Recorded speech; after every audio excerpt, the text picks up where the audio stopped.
The European Parliament tabled a motion presented by 6 parliamentary groups questioning and criticizing the actions committed and omitted by the government of India with respect to the violence happening throughout the Indian state of Manipur.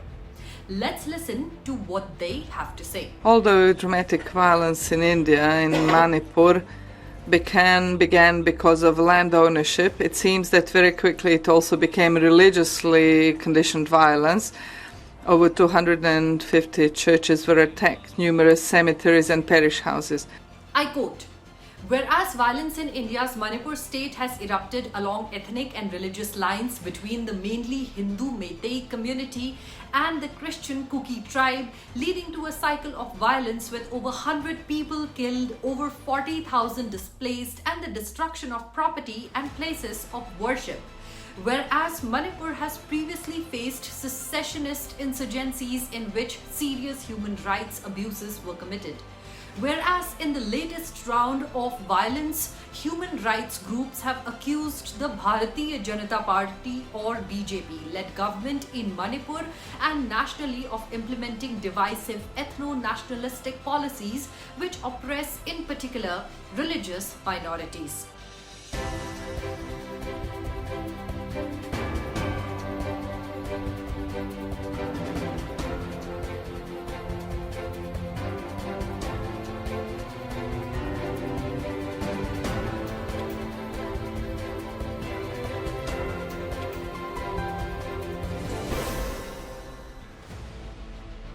Let's break this down a little. According to the European Union, this issue is A. A communal issue involving the Hindus and the Christians of the said state. B.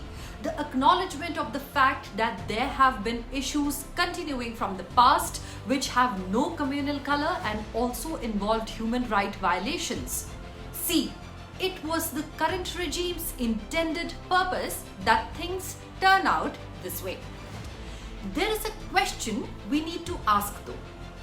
Does the European Union entirely understand the nature of the issue? Could it be that they are repeating the same fallacy that they have been committing for the longest of times? Having an outsider perspective trying to superimpose understanding they have from their own selves and societies. First of all, let us try and understand what the European Parliament is. It is a forum where directly elected members representing voters from respective regions gather to ensure democratic running of the institution and making laws for the European Union. Maybe they mean well and have good intentions and are misled. There is a lot to sniff here. But before we get into the present understanding of the European Parliament, let's get into how they have behaved in the past with respect to other issues. A person's past is the best judge of their current conduct.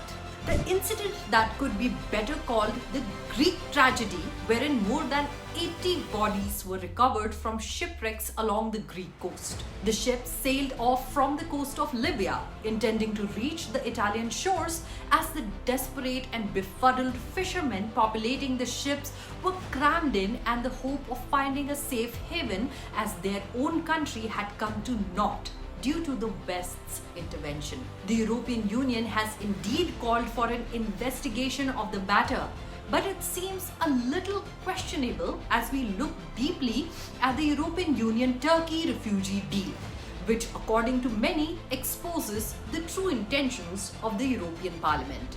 The year was 2011 and the Syrian crisis was at its full bloom. There also were other global crises happening simultaneously. This forced a lot of people to flee their countries for safer havens.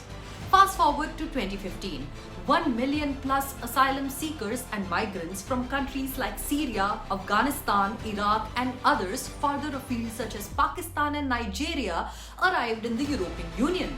As we can all guess, the challenge became continental and was perceived as a threat to the decades-old project of integration of the European Union. The European Union felt its voice might get choked and worse still, be broken and not remain the voice of a singular entity as they had envisioned it to be.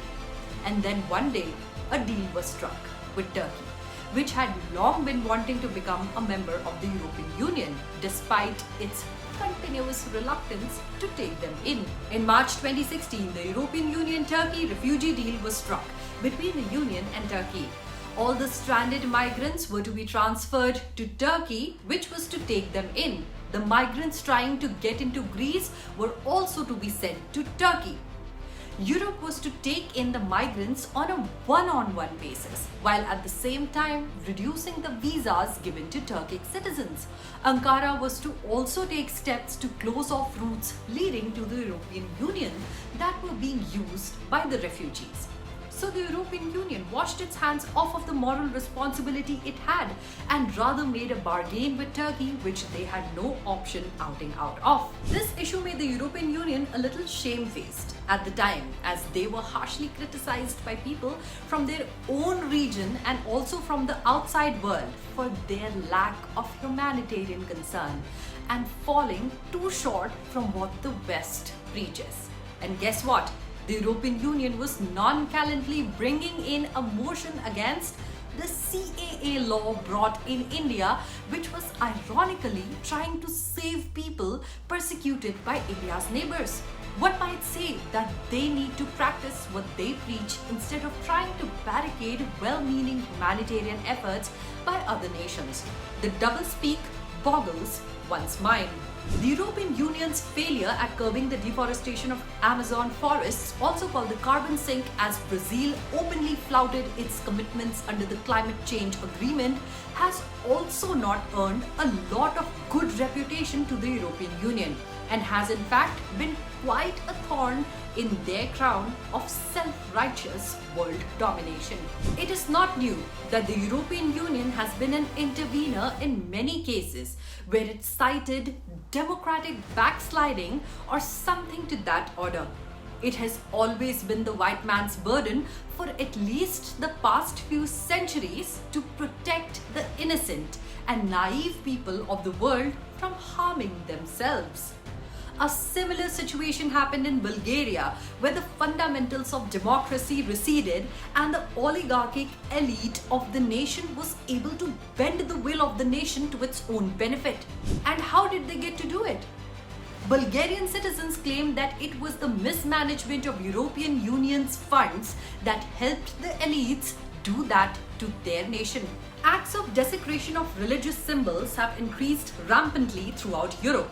The United Nations Human Rights Council passed a motion asking for people to be held accountable for carrying out such acts. The European Parliament voted against the motion, even though the European Parliament had earlier passed a resolution stating that Quran burning protests had no place in Europe.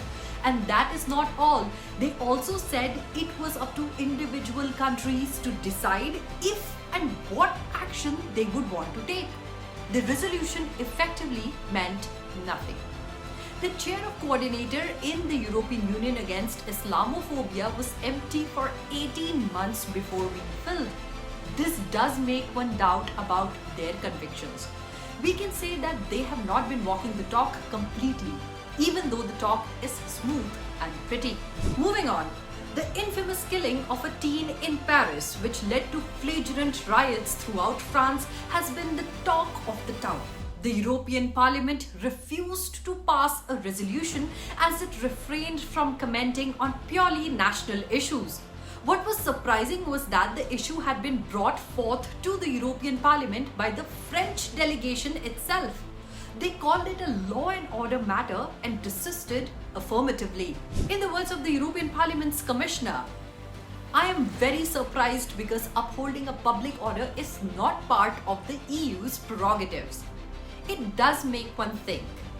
If European Parliament refuses to interfere in such a matter of its own constituent nation, why does it then pass a resolution on Manipur that is 8,000 kilometers away and part of another non-member country? We are thinking beings, all of us. Our job was to bring the facts to you so you could mull over them. Now you do the thinking. Maybe Europe should not be holding on to the white man's burden any longer and put their house in order while also practicing what they preach.